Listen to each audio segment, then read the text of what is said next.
ढाकणे पिता पुत्राच्या विरोधामध्ये अॅट्रॉसिटी आणि पॉक्सो अंतर्गत गुन्हा दाखल करण्यात आलेला आहे। खोक्या भोसलेच्या भावजयकडून 4 जणांच्या विरोधात तक्रार दाखल करण्यात आली होती।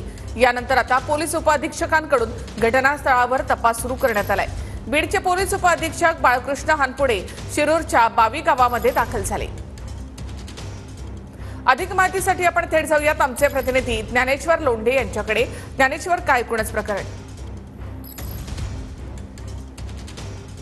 निश्चित निखिल, आपण जर बघितलं तर सतीश उर्फ खोक्या भोसले व त्याच्या साथीदारांनी दिलीप ढाकणे व महेश ढाकणे यांना मारहाण केली होती। तशी तक्रार दाखल झाली होती। मात्र आता खोके भोसलेच्या भाऊजींनी दिलेल्या तक्रारीनुसार जे आहे ते दिलीप ढाकणे व महेश ढाकणे यांच्या विरोधात गुन्हा दाखल करण्यात आला आणि याच ठिकाणी जे आहे ते सतीश भोसले यांची पुतणी व पुतण्याला मारहाण झाली व त्यांच्या पुतणीचा विनयभंग झाला अशी तक्रार जी आहे ते पोलीस ठाण्यात दाखल केल्यानंतर आष्टीचे DYSP यांनी घटनास्थळी येऊन पंचनामा केला। हेच तर संपूर्ण घटनास्थळ आहे आणि तक्रारीनुसार 19 फेब्रुवारी सकाळी 7:30 वाजता याच ठिकाणी जे आहे ते मुलीसोबत छेडछाड केली, त्यांचा विनयभंग केला, त्याचबरोबर मुलाला तलवार हाणली अशी तक्रारीत नमूद करण्यात आले। मात्र आपण जर बघितलं तर या दुसऱ्या प्रकरणात दिलीप ढाकणे व महेश ढाकणे यांनी सतीश भोसले व त्याच्या साथीदाराविरोधात तक्रार दिली आणि त्या तक्रारीत असं नमूद करण्यात आले की 19 फेब्रुवारी रोजी सकाळी 8 वाजता याच घटनास्थळावर त्यांना मारहाण झाली। खरं तर पोलिसांसमोर असा प्रश्न आहे की 19 फेब्रुवारी रोजी एकाच वेळी 2 प्रकरणं कसे घडले आणि त्या अनुषंगाने ज्या पोलिसांनी तपास केला आहे। मात्र आता जे आहे ते DYSP या ठिकाणी आले होते, त्यांनी या ठिकाणी संपूर्ण चौकशी केली। या ठिकाणी जे आहे ते पीडित महिला होती,